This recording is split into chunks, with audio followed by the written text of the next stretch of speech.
Nós estamos de volta e neste bloco nós vamos falar sobre o amor pelo Tocantins e pelos povos indígenas.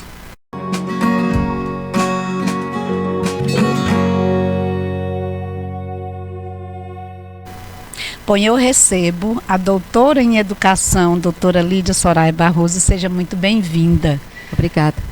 Olha, Lídia, eu quero começar o nosso bate-papo já perguntando para você, porque você não é tocantinense. Como é que você veio para o Tocantins? Como o Tocantins apareceu na sua vida? Foi uma história bem longa, mas eu vou resumir aqui rapidinho. Certo. Eu tinha amigas que moravam... Eu tinha 18 anos, foi em 1984. Eu tinha... Não existia nem Tocantins, não era nem Tocantins, era norte, né? de, norte Goiás. de Goiás. É, mas é o Rio, na verdade foi o Rio Tocantins, né? Porque essas minhas amigas eram missionárias, trabalhavam em Porto Franco, no Maranhão. Sim. E eu me correspondia com elas sempre, né? De cartas, a gente se conhecia desde os 15 anos. Sim. E aí eu decidi visitá-las. Aí eu fui. E cheguei lá trabalhando como missionária. Eu não vou dar os detalhes aqui dessa Sim. época, muito meio bem diferente do que é hoje. E aí a gente aconteceram muitas questões lá, muitas lutas, muitas coisas. E aí o pessoal, a gente era muito ligado à Igreja Católica e o padre disse: é melhor você atravessar o rio. Era o Rio Tocantins. Eu já tinha ido lá quando eu cheguei e eu chorei vendo o rio, né? De tão emocionada que eu fiquei. De Fortaleza. Fortaleza, do Ceará. Certo. Sim. Aí eu peguei e fiquei muito apaixonada pelo rio, né? Já de pronto. Sim. E aí quando ele falou, vamos atravessar o rio, eu digo, bora. Peguei o barco e que ele chamava na época voadeira, ainda é hoje, né? Sim. Para mim era novidade isso também. Assim como um rio tão espetacular como o Tocantins. Certo. E atravessando, deu em Tocantinópolis. E certo. Tocantinópolis moram os índios Apinagé. É o povo, né, Pani, que vive lá. Sim. E estava acontecendo que a cidade inteira estava lotada de gente. Em 1984. Porque o povo estava pedindo a demarcação de suas terras. Certo. Né? O povo ainda não tinha terra demarcada. Os últimos povos indígenas... O povo Apinagé estava em luta, pedindo a demarcação do seu território. Exatamente. Certo. Né? Era uma luta, uma história bem bonita e uma história antiga também, de luta por essa demarcação. Porque eles foram os últimos do estado do Tocantins a ter terras demarcadas. Certo. E aí de cara você já... se apaixonou pelos povos indígenas? Não, quando eu vi, eu fiquei impressionada. Não tem essa coisa de estar apaixonada, né? Pela causa, já Sim. era uma causa, né? Uma causa que muito me atraía. Certo. Mas estar entre eles ali foi muito emocionante e muito... Parecia que eu, não sei, era um sentimento diferente do que eu tinha antes em relação a tudo.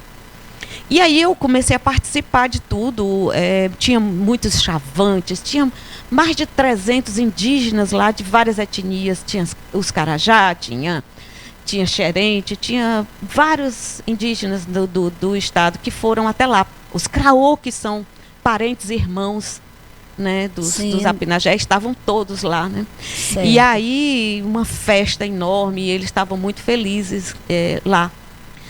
E aí o bispo da cidade disse assim, é melhor, por causa dos problemas que estava vivendo lá, que você vá para a aldeia. Aí eu disse, tá bom. Aí ele chamou uns índios que ele conhecia, né, os indígenas que ele era mais próximo, que se tornaram a minha família na época, né? Sim. Eu tenho o nome de Greô lá na comunidade. E eles me chamaram e eu fui para a aldeia. Sem mais, sem pensar em nada, só fui. Bom, vamos fazer um recorte, porque a gente tem pouco tempo e sua história é fantástica com relação à tua própria história dedicada aos povos indígenas. Aí, a partir daí, você está lá nos Apinagé e você começa a conviver, quer dizer, com os indígenas. Apinagé, outros povos também? Não, a partir daí eu tive que voltar para Fortaleza, né? Assim, depois da minha grande emoção e do tempo que eu vivi lá, que foi fantástico, assim, foi muito bom. Eu me senti muito feliz, era como se estivesse voltando para casa. Por isso que não tem essa questão do espanto, porque Sim. era um sentimento muito natural de estar na aldeia. Quando eu voltei para Fortaleza, o meu pensamento era: é para cá que eu vou voltar. É aqui Certo. que eu quero viver para sempre. E aí está aqui até hoje. Até hoje, 30 anos. Bom, você é doutora em educação, seu doutorado, inclusive, a sua tese é sobre os povos indígenas, né? Sobre o povo Aquém, povo O xerente. Aquém Xerente, sim. Sim. Como foi essa experiência? Já me disseram aqui que nosso tempo já está acabando, eu não Opa. acredito. Tudo bem. Vir para cá, para o Tocantins, foi a escolha certa. O lugar, eu amo demais viver aqui. E trabalhar com a comunidade indígena foi a coisa mais acertada e mais feliz que alguém pode escolher para a sua história. E a minha luta sempre foi para que a comunidade se tornasse independente, que elas pudessem falar por si mesma. Talvez você diga: ah, não, mas isso é uma bobagem. Mas na época que eu cheguei não era. Muitas pessoas falavam pelos povos indígenas. E eu não queria esse papel. Eu queria ensinar para que eles falassem por si mesmos, para que eles tivessem voz, para que eles fossem à luta, para que eles conquistassem os seus espaços. E eu vejo isso hoje. Que então bacana. eu acredito que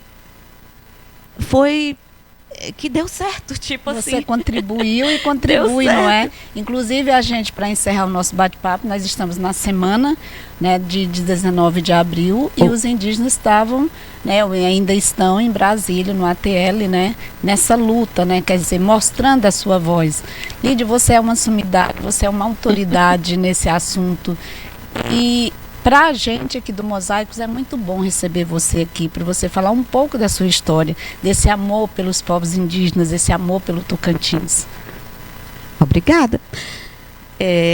A luta dos dia 19, né, ou a semana ou o mês que a gente comemora a existência dos povos indígenas, na verdade é uma época de luta. Sim. As pessoas se reuniram os povos indígenas se reuniram nesse período, há muitas décadas atrás, para lutar, né, para falar sobre as suas dificuldades, como a demarcação das terras que a gente começou falando. Sim. Aqui dos Apinagé, né, que foi só em 85, um ano depois do que eu vim Sim. aqui, eles começaram a luta, eles conseguiram a primeira parte da demarcação das terras.